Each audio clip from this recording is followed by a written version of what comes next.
and bass, piano, who could play classical or anything, which those guys can. And all the musicians were all handpicked. I auditioned musicians for days and days, drummers, guitar players. Somebody said,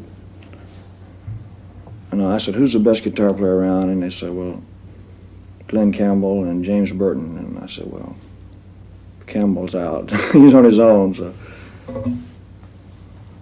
James Burton. But there's a lot of good men around. It's just a matter of finding them. But they all just fit in, and fortunately they knew most of my songs.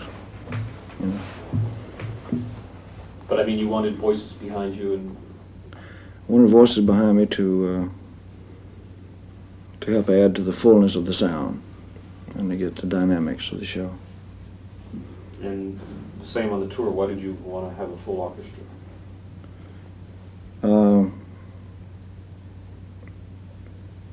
Because of the places being so big and everything, I wanted to fill the room up with sound as much as I could, with music.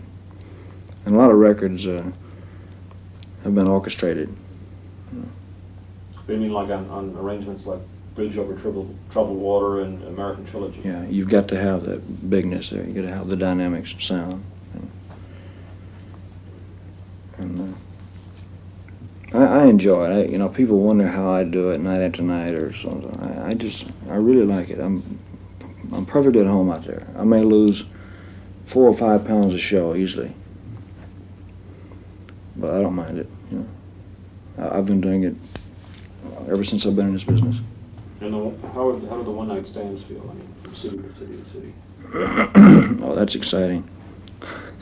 Just traveling around and going to the shows and checking it, and having him say, "Oh, I knew you from 50 years ago," and I wasn't around 50 years ago. Remember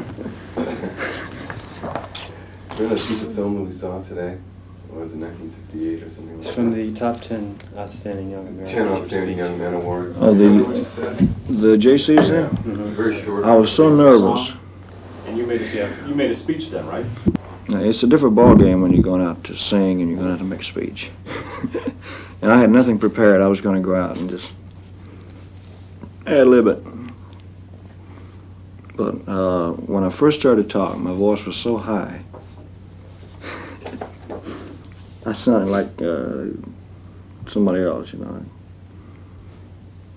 was way up here in this register, God.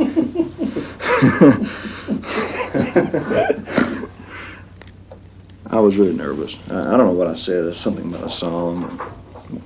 I think I used it without a song the day we were in. You used lyrics from the song. You said something interesting leading into that. You said, when I was a kid, I used to read comic books. I was the hero in the comics. When I saw movies, I was the hero in the movies.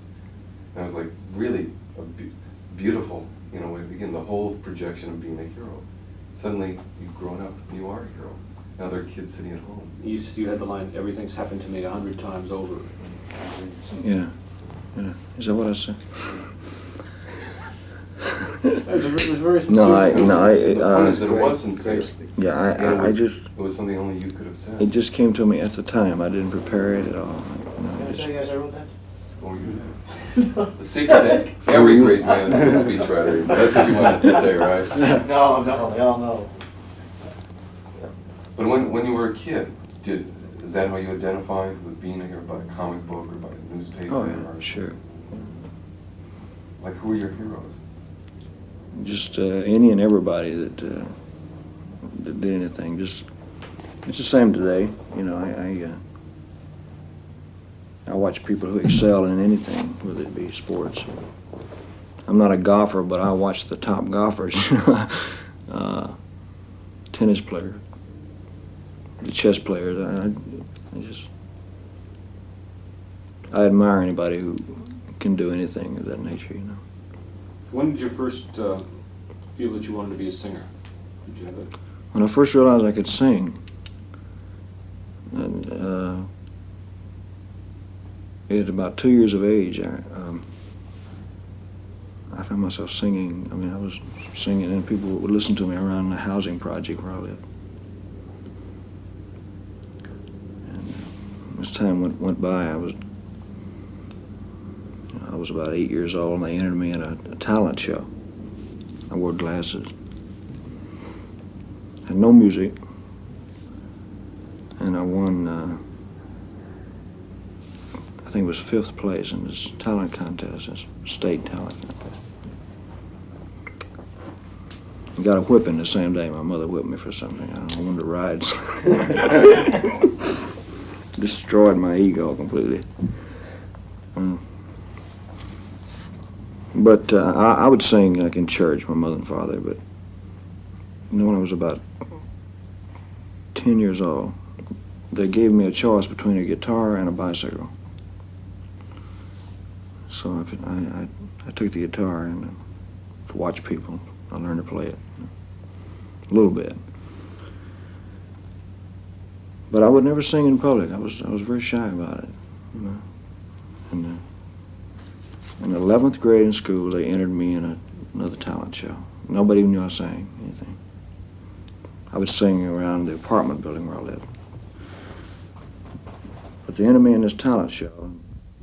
Have to do what? The Colonel Story. That's the Colonel sequel to Story? this, yeah. I don't know. Because King of the film. And your sideburns. Sideburns. There were some truck drivers, believe it or not, that drove big diesel trucks and so forth across country, and I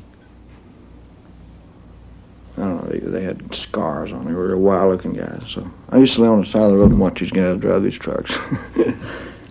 And I just, when I was old enough to grow sideburns, I grew them. You know, I got criticized a lot for them, and kicked off the football team and so forth.